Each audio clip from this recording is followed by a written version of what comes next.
In just a few days, FIFA delegates from across the world will convene in Zurich to elect a new president for World Soccer's governing body. And no doubt, the processes by which the president is elected, where each team receives an equal vote, regardless of size, is a solidly democratic arrangement. But the system hasn't been entirely problem-free. The WSJ's Jonathan Clegg is here to discuss.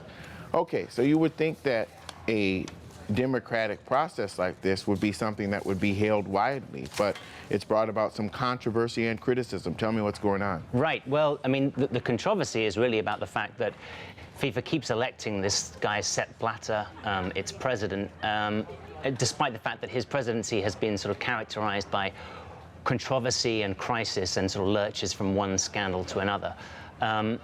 The system sounds reasonable enough that a country like Germany, which is the world's #1 country and has won the World Cup 4 times, would have a vote that counts the same as a country like Anguilla, which is the world's lowest ranked country and has only won 4 games in its history. That sounds reasonable enough, but what's actually happened is that over the past sort of 4 decades since Sepp Blatter arrived at FIFA, FIFA has increased its membership to such an extent that the sort of game's traditional heartlands like Europe and South America, which are home to the sort of most popular and richest professional leagues, their voice has sort of been diluted to such an extent that the soccer world is now essentially run by a series of small developing nations in confederations like Oceania and North Central America and the Caribbean.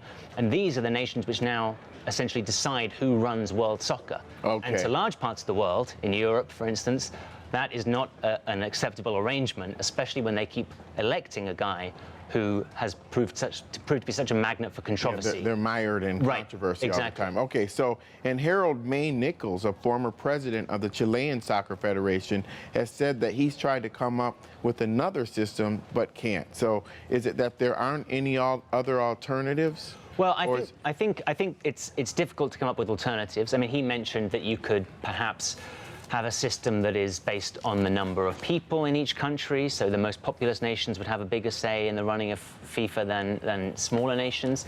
You could also base it on how successful their teams are, or how many players they produce, or how many World Cups they've won, or any of these things. But the real fact is there's not much of an appetite for change in FIFA because these guys keep getting elected. I mean, they're not ready to pass a whole sweeping series of electoral reforms where they might get turfed out of office. So there's really not much appetite for change at FIFA. So the prospect of this situation changing, I mean, is really very small. And how many times has he been elected? Like, is it? This will be his fifth re-election. Yeah. Okay, so I mean, there was a. It didn't look like he would be elected again. Back in 2009, when he was last elected, it looked like that would be his last term. He said that he wouldn't stand for re-election again, but he then changed his mind. He's campaigned hard against the idea of things like age limits or term limits for a president. And he's in his 70s, right? And that's right. He's 78. Yep. Okay. So, well, he obviously has quite a bit of support as well. Who are some of his biggest supporters, and what do they cite as the reason for supporting him?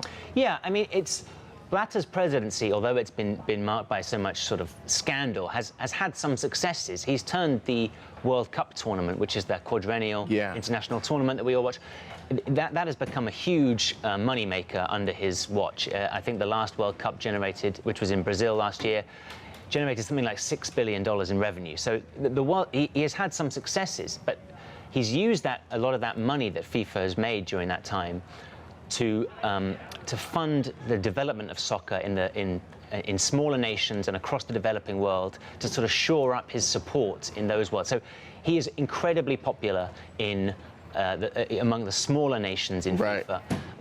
You know, he went to the CONCACAF Congress, which is the Congress of the North and Central America and the Caribbean, and there the sort of delegates from CONCACAF gave him these sort of gushing tributes where they compared him, and this is no joke, they compared him to Jesus, Nelson Mandela, Martin Luther King. I mean, he has wild support in some of these nations. Well, he's got that tied up. Yeah, absolutely. So we're going to have you back to see probably the next time when he's elected. That's right. So we'll see. It seems like he's going to be there forever. Book it 4 years from now. All right. Thanks a lot.